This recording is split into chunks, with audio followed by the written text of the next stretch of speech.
Salama daholo androanitsika dia andao indray raha hiresaka ny mahakasika na tranga izay tiana nanaitany maro tamin'ity herinandro ity. Fantatra fa tany Toliara tany dia nisy tovovavy iray izay sahabony 20 taona no novonoin'ny polisy izay sakaizany tamin'ny fomba feno habibiana tao amin'ny fokotany Andamasina tamin'iny androny 12 aogositra iny tamin'ny folora alina tany hoany. Ka isan'ny nanaitany maro raha vantany vao nahita an'ity tranga ity satria polisy izay tokony natao hiaro ny vahoaka sy ny fananany indray no nahavandoza ka nahamonina faty an'izao sakaizany izao. Ka ny pitsopisony mahakasika an'izay no fakafakena amintsika ato anatin'ity video ity ka manasantsika rehetra anaraka an'ity video ity hatramin'ny farany. Azadino ny milaiky ny videontsika ary tsarovatra trano miabone amin'ny chaîne-ntsika mba ahafahanareo manaraka tsy tapaka ny video izay lefany amintsika sy tomatapata gasy toy izao ny fanaovana azy. Tsy ampendrela moa isika fa avy hatrany tonga dia vavany ndao ary. Milohany idirantsika amin'izay pitsopitsony raharaha mahakasika an'izay fa amin'ony polisy ny sakaizana izay dia ndaolo fantarantsika ireto tsara fantatra manaraka ireto. Mandray anjara amin'ny fivoriana fa-20 ataon'ny comité technique d'évaluation en douane na CTDE ny fadintsiranana malagasy any amin'ny organisation mondiale des douanes ao Bruxelles Belgique no tanterahana ity fivoriana ity. Ny fa-17 ka hatramin'ny fa-18 oktobra 2024.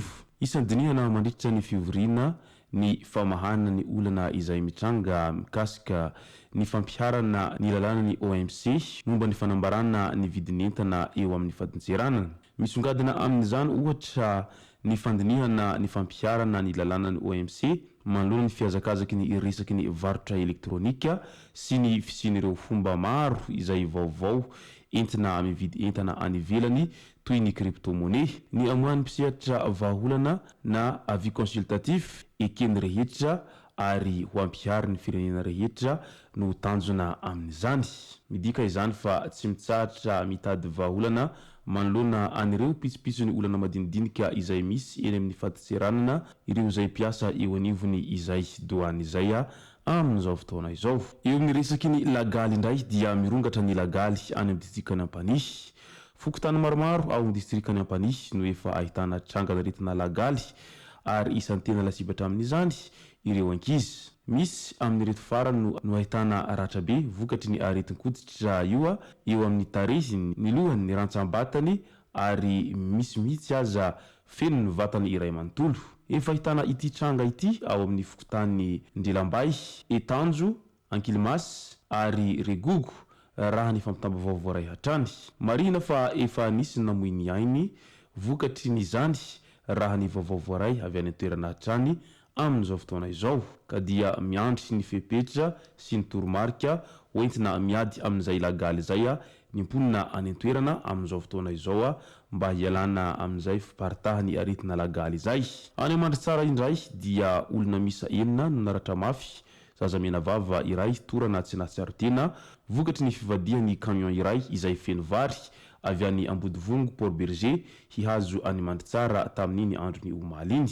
Nihemitra ity fiara ity rehefa maty motera tampoka teo amin'ny fiakarana tao amin'ny toerana atao hoe Matsaborovato tsy lavitry ny Ambalavary commune Ambonivohitry ny Ambalikirazy ka izao nivadika izao. Olona nentin'ity fiara ity moa ireo voalaza fa naratra mafy ireo no entina notsabona ao Ambalikirazy sy ny ankamaroany ireo naratra ireo amin'izao fotoana izao. Ka eo indrindra no mahatonga ny be sy ny maro mametra-panontaniana amin'ilay hoe toa efa hitantsika tsara ilay soratra eny amin'ireny camion mpitatitra entana ireny fa tsy mitondra ny mpandeha nefa izao nahitana mpandeha maromaro nitradoza izao vokatra an'izay fitengenana camion izay hita fa miaraka amin'ny entana tena chargé izay. Ka tokony ho jerena akaiky ny mahakasika an'izay fa sao dia hamonjanen'olona maro ny tsy fandraisana andraikitra manoloana an'izay rehetra izay. Etsy andanina zay moa dia tsy omena tsiny ireo olona izay miaraka amin'izay camion izay satria tsy vitsy eto Madagasikara no tena tsy misy ny fitaovam-pitaterana ankoatra ny camion sy tracteur izay mitondra entana ireny, ka mety izay no mahatonga an'ireo olona mbola misisika miaraka amin'izay camion na dia efa hita mitondra enta-mavesatra izay. Any Toliara indray dia nanaitra ny maro raha vantany vao naheno fa tovovavy iray izay 12 taona no novonoiny polisy sakaizany tamin'ny fomba feno habibiana tao Fokotany Andamasiny tamin'iny androny afako-maly alina tokony tamin'ny 10 alina teo eo. Polisy am-perinasa ao amin'ny CSP Betania io navandozy io raha ny fitaraina ny fianakaviana hatrany. Nitsoaka ary mbola karohina ity mpitandro filaminana ity izay nahafaty ny sakaiziny ity amin'izao fotoana izao. Ka maro ny gaga sy talanjona manoloana an'izany tranga izany ary maro ihany koa mametra-panontaniana amin'ilay hoe aiza ho aiza no hiainana eto amin'ny tany sy ny firenena ity. Ny polisy izay natao hitandro ny filaminana, ny polisy izay natao hiaro ny voaka sy ny fananany dia izao indray lasa ilay polisy indray no mamono olona amin'ny fomba fiona bibiana. Ekeko fa ao anatin'ny fiarahana izay tsy maintsy misy foana ny hasarotam-piaro sy ny maro hafa, nefa kosa tsy tokony hatao ifamonoana izany. Ny disadisa tsy miala amin'olombelona, indrindra fa ny olona mpisakaiza izany tsy maintsy misy izany disadisa izany.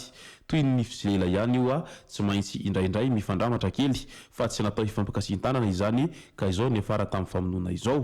Ary ny polisy izany dia olony lalàna ary mahay lalàna tsara ka tsy tokony mampianarana an'izany lalàna izany intsony, ary fantany tsara izany hoe rehefa mandatsakain'olona dia tsy maintsy hiarany lalàna ary gadra no sazy izay azo amin'izany famonoan'olona izany. Ka lasa ianao polisy izay tokony hampianatra ny vahoaka amin'izay resaka lalàna izay indray ve no lasa mandika an'izay lalàna izay? Tsy izany ve ilay fiteny hoe vadiny sefo nangalatra akoho zany ianao izay tompony lalàna indray no manitsakitsaka azy, ka tokony ahazo sazy hentsitra dia hentsitra ity polisy ity raha vantany vao tratra eo satria tena fandikan-dalàna tsy misy toazy izany nataony izany ary isan'ny fanosikosehana ny eo amin'ny izay hoe endrika ny mahapolisy-pirenena izay izao natany tira namana ity amin'izay famonon'olona amin'ny fomba fiona habibiana izay. Ka dia mankahery ny fianakaviana manamanjo izay avy ety Amboatawata Gasy ainganeka ho tsara levenina ny maty ary aza misosoka alahelo intsony, fa ho an'izay navandoza kosa dia ainganeka ho tratra soamantsara ary mba ho tena ho tsaraina araky ny tokony ho izy rehefa tratra eo fa tsy misy izany hoe rehefa polisy dia maivamaivana ny sazy sy ny fitsarana mahazo azy. Izay zay ny masaka azona roso tao anatin'ity video ity tomboky lasy tomboky vavy misaotra antsika rehetra nanaraka an'ity video ity hatramin'ny farany. Azadino ny milaiky ny videontsika ary tsarovatrany ny miabone amin'ny chaîne antsika mba ahafahanareo manaraka tsy tapaka ny video zay lefa ny misisa sy Amboatawata Gasy. Tomboky lasy tomboky vavy mankasitraka dia mirary soa.